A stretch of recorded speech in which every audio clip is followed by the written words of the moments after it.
Magstayo ang lahat at tayo mananalangin sa pangunguna ni Miss Ella.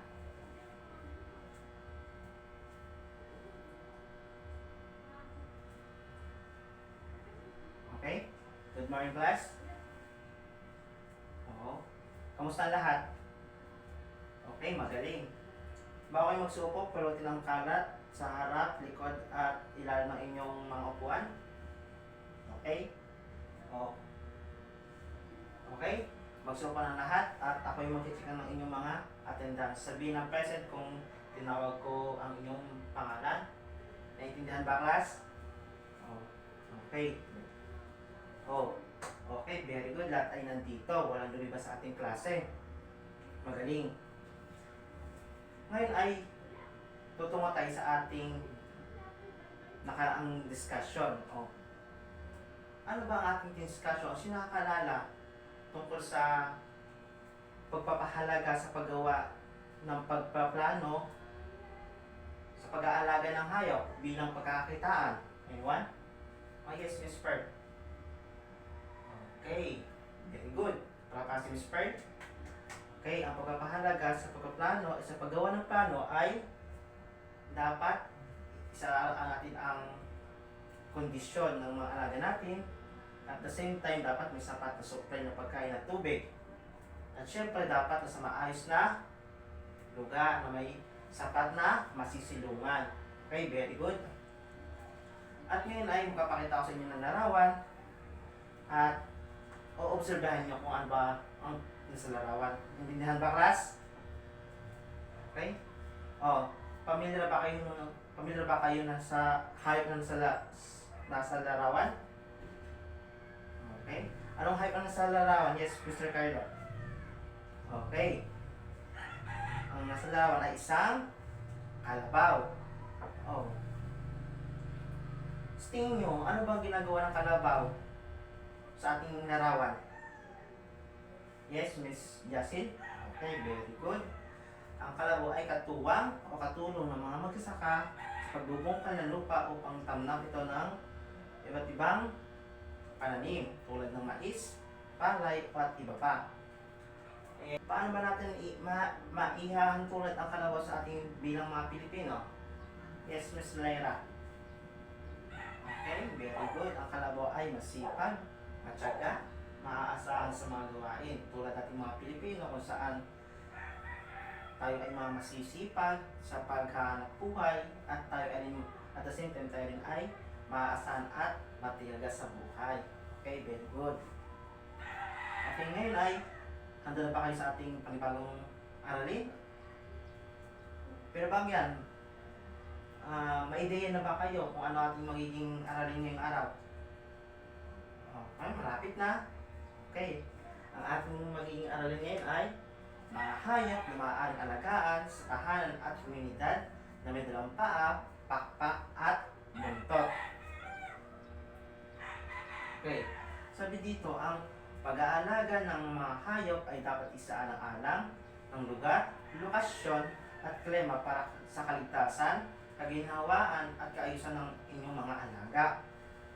Okay? Ang pagkahawa ng mga balakid ay klema. Ano nga ba ang klema?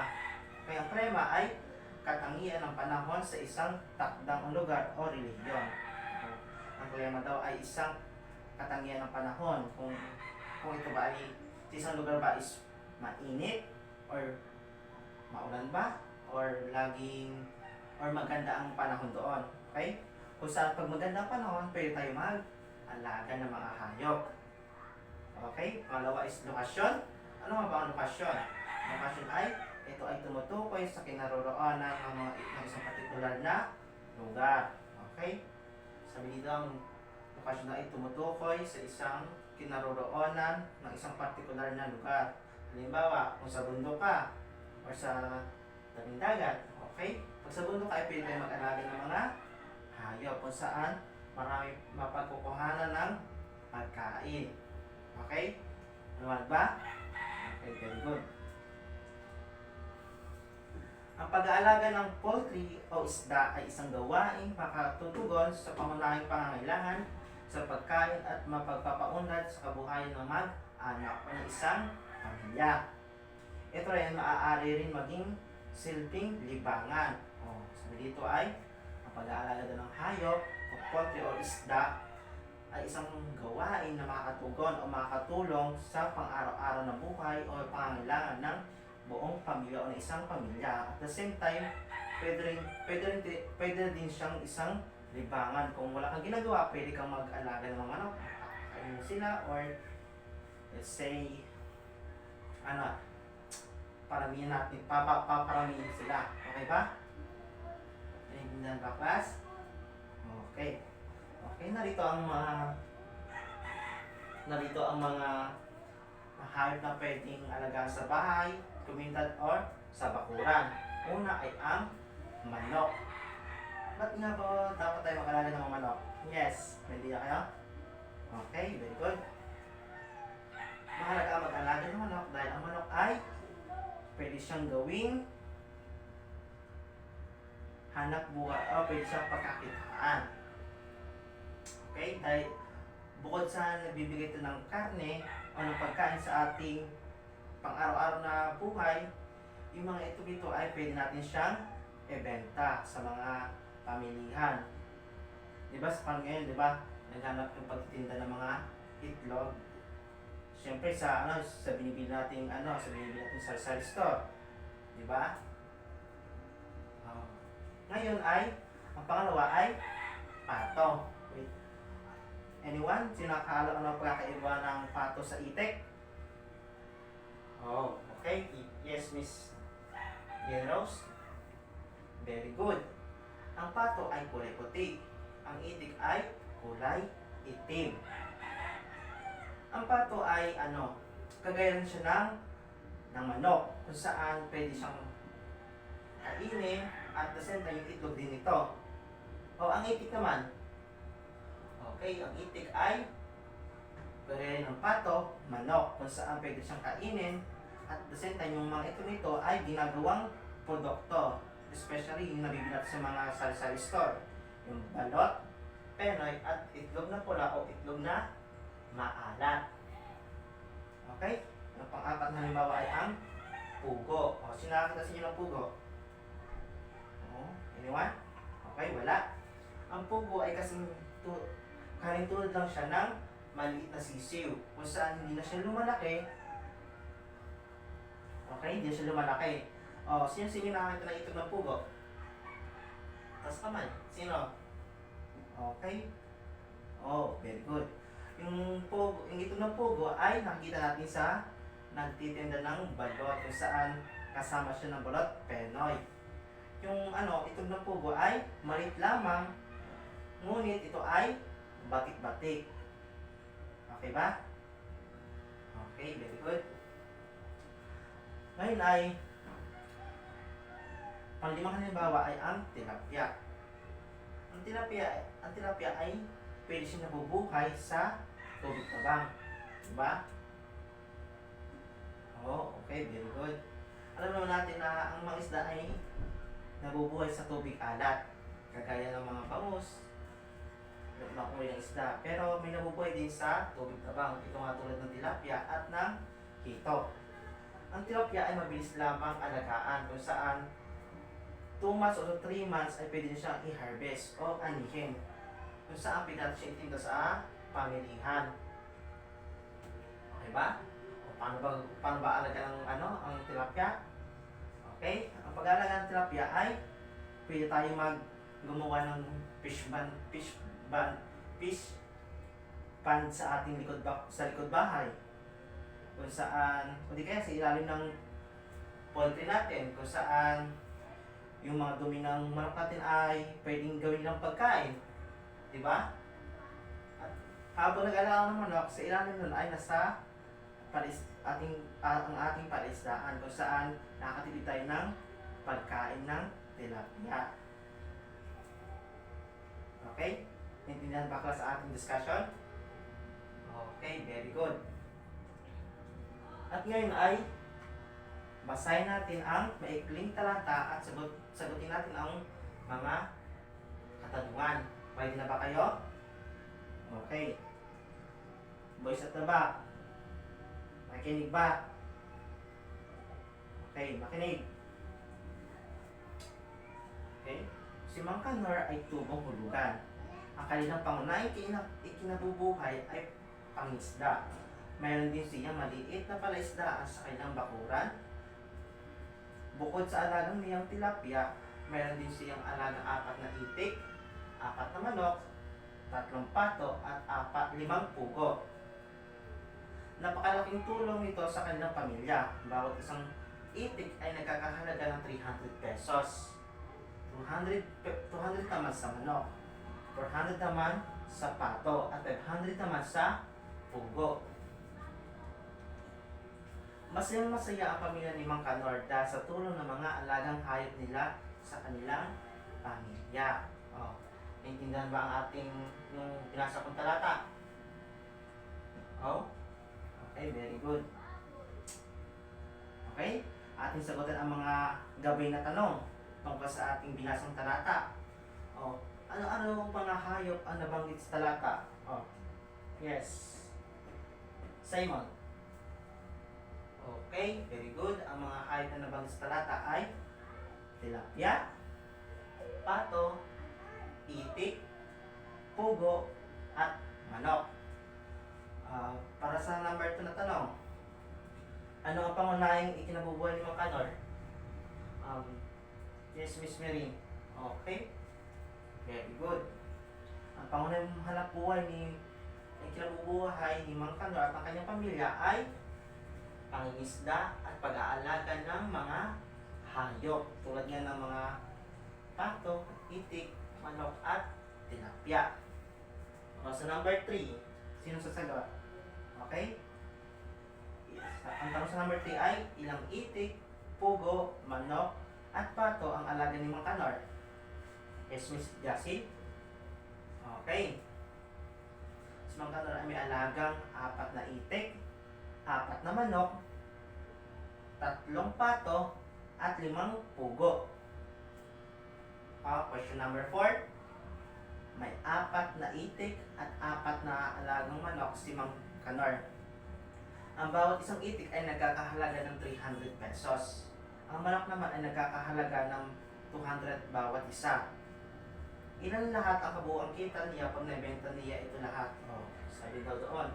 Ilan daw kabuuang kita pag benta ni Mang Kanor yung lahat ng itik at lahat ng kanyang manok, alagang manok? Sabi dito, ang itik ni Mang Kanor ay nagkakahalagang 300 ang bawat isa at ang manok naman ay 200. Di ba may 4 na alaga siyang itik, 4 alagang manok. Ipagpapasok natin siya. 300 plus 300 plus 300 plus 300 ilan? 1,200 para sa itik.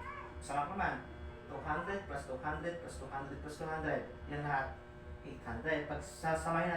Pagsasamahin natin, di ba? Ang kabuuang kita ni Mang Kanor ay 2,000. Sapat na ba yun sa kanilang pamilya? Okay, very good. Sasapat na din sa kanyang pamilya. Makabili siya ng mga kanilang pangangailangan. Para sa question number 5. Ano ang kabutihang dulot dito sa kanilang pamilya? Yes, Miss Gonzaga. Okay, very good. Ang kabutihang dulot dito sa kanilang pamilya ay nakapagbigay ng kita at the same time nakapagbibigay ng pagkain sa kanilang pamilya.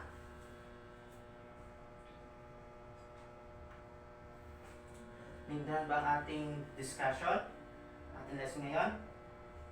Okay, kung talagang naintindihan nyo, kumuha ng papel at ating sagutin ang ating activity na may title na Buuin Mo Ako. Okay ba?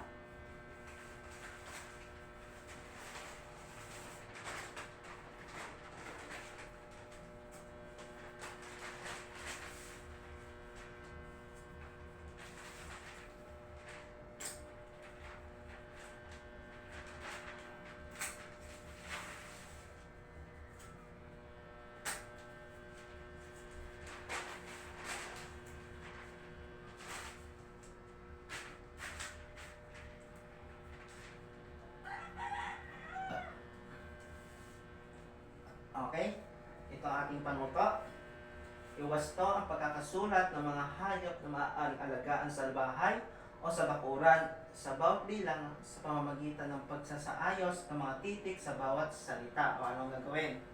Sabi, pag sinabing iwasto ay itama. Kasi yung mga salita ay nakarambol. Okay? Itatama nyo siya o isa sa ayos nyo siya para makuha nyo ang tamang sagot. Okay?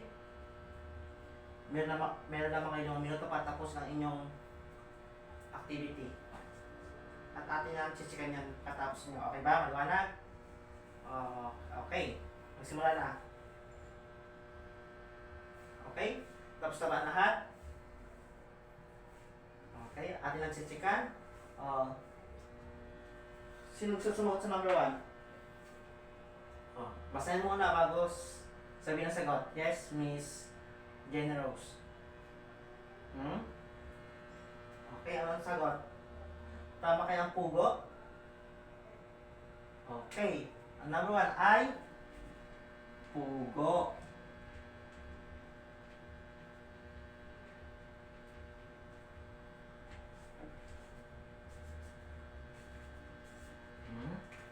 Sa number 2, sino gusto sagot? Mr. Lucido? Okay.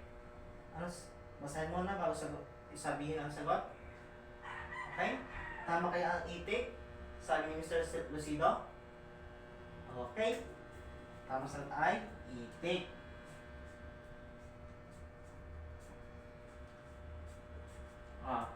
Para naman sa ikatlo, sino gusto sagot? Yes, Miss. Regent? Okay? Ang suot mo? Manok. Tama ba ang manok? Okay? Number 3 ay manok.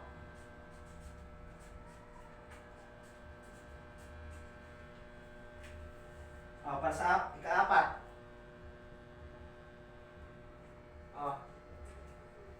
Miss Pearl. Okay, tama ba ang kalapati? Kalapati?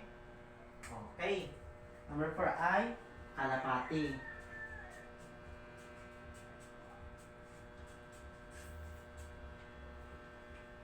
Sa last number 5.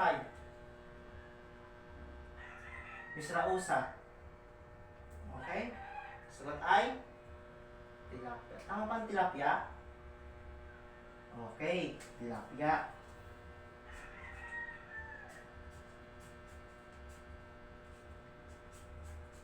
Okay? Sino nakakuha ng perfect score? Okay, very good. At lahat ay nakakuha ng perfect score. Okay? Ngayon ay magkakaroon tayo ng pangkatang gawain. Bubuo kayo ng 3 pangkat. At ang bawat pangkat ay ibihan ko ng kanya-kanyang gawain. Okay? Maliwanag ba?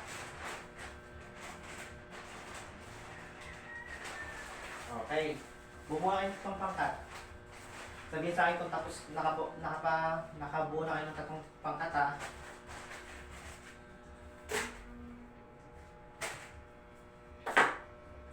Okay?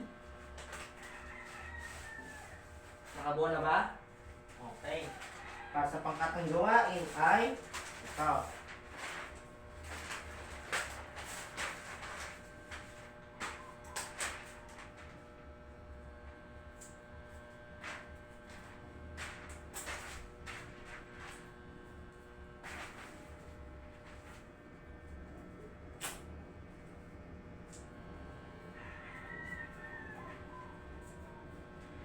Okay?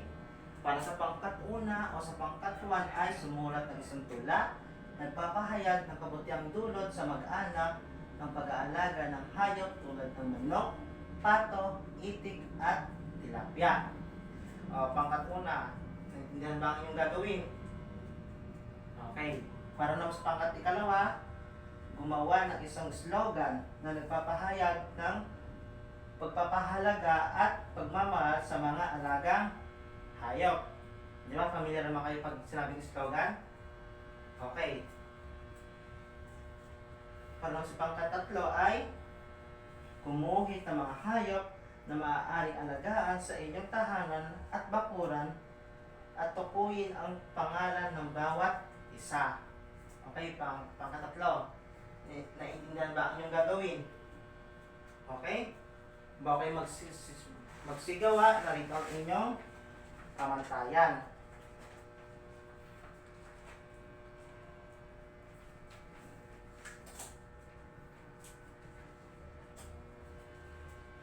Okay? Para sa inyong pamantayan, una, nilalaman, may 5 puntos kung saan ang nilalaman ay angkop ba yung nilalaman niya o related ba sa ating topic ngayong araw. Okay? Pangalawa ay presentasyon o kung maayos ba nyo na i-present o hindi pa magulo. 5 points din. Kooperasyon, 5 points din kung saan lahat ba ng grupo ay nakikipag-participate. Baka naman hindi, ang iba naglalaro lang. Okay? Pang-apat ay pagiging malikhain o creativity. Kung sa pagiging malikhain ay kung paano siya ginawa, o may design ba siya, or kayo bahala kung paano yung gagawin siyang creative. Okay? Panlima ay takdang oras. 5 points din. Pag sinabing takdang oras ay natapos kita sa tamang panahon, sa tamang oras. Diba? Okay, sinabi ko 5 minutes lang gagawin. Dapat 5 minutes tapos yun agad yung activity. Naintindihan ba? Okay? Ang kabuuan ng inyong ay 50 points. Maliwanag? Okay? Meron lamang kayong 5 minuto para tapusin ang inyong mga gawain. Magsimula na.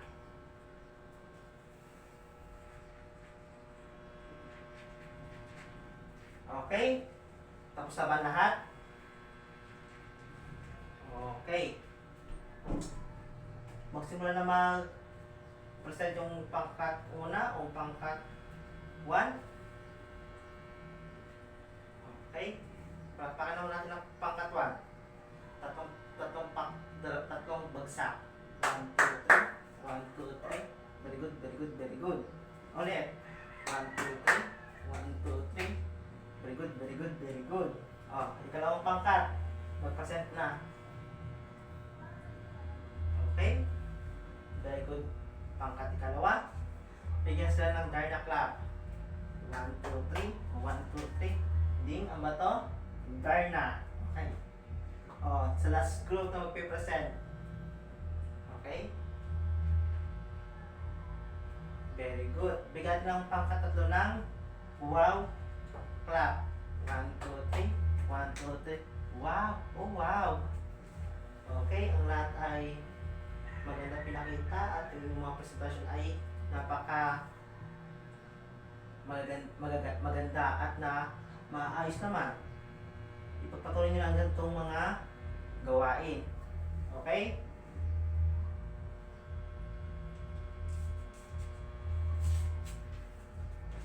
Okay, class?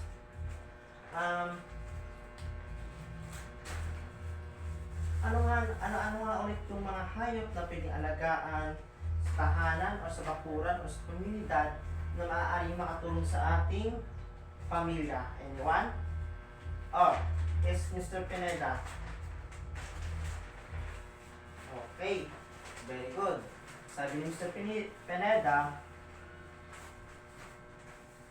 mainam daw na alagaan ang manok.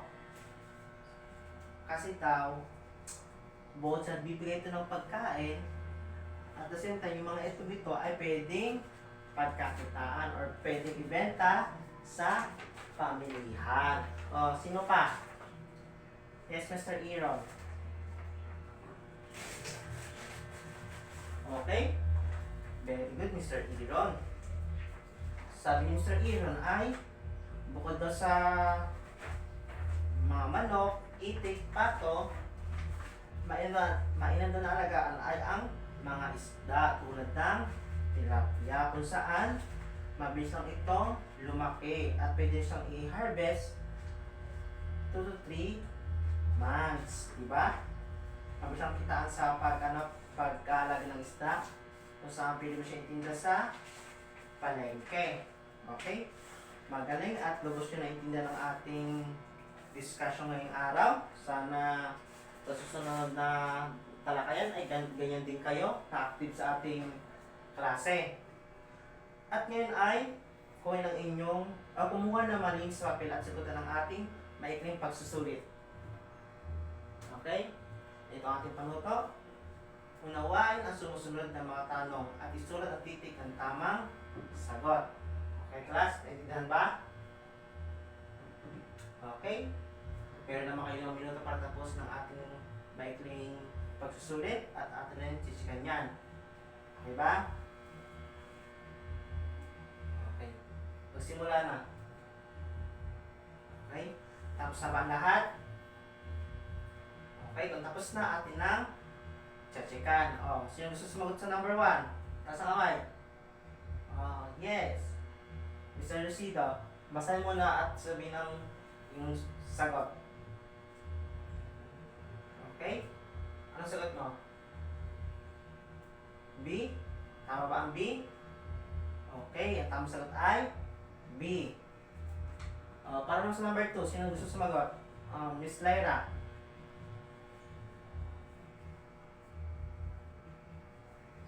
Tama. Ang sagot ni Miss Lyra? A daw. Tama ba ang sagot ni Miss Lyra na letter A? Okay, tama. Number 3, sino? Miss Jacil.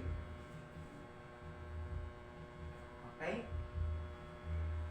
A daw ang sagot ni Miss Jacil. Tama kaya?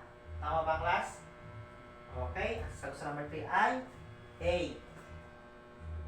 Sa number 4, sino gusto sumagot? Carlos. Okay. So, si Carlos ay letter C daw. Tama ba kaya? Okay, tama. Letter C. Ikalima. Sino, yung last number, sino gusto sumagot? Yes, Miss Merin. Okay. Dito ang tamang sagot, sabi ni Miss Merin. Tama ba? Okay, ang sagot ay D. Sino kasi nyo ng perfect score? Okay, magaling. Lahat ay nakakuha ng perfect score. At ako'y nagagalak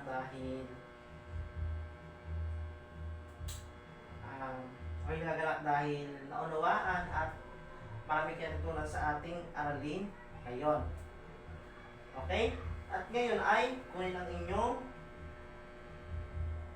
takdang aralin o notebook o ang inyong assignment notebook. Isulat ang ating magiging assignment.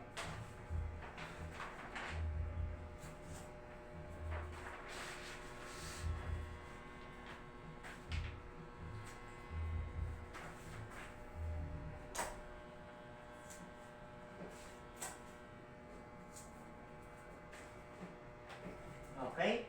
Para sa inyong assignment, ang takdang aralin ay gumupit ng mga larawan ng hayop o isda na maaaring alagaan at pagkakitaan, idikit sa inyong kwaderno at isulat sa ibaba ng collage ang kahalagahan ng pag-aalaga ng hayop. Naintindihan ba ang gagawin sa ating assignment?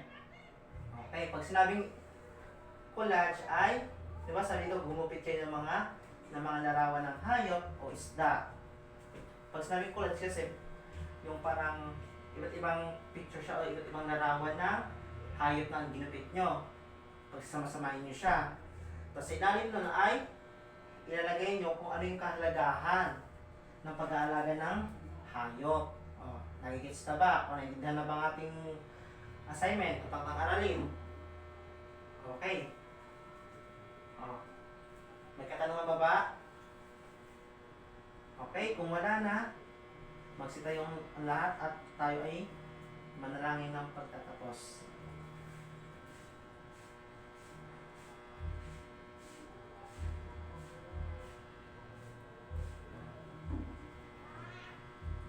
Okay, class?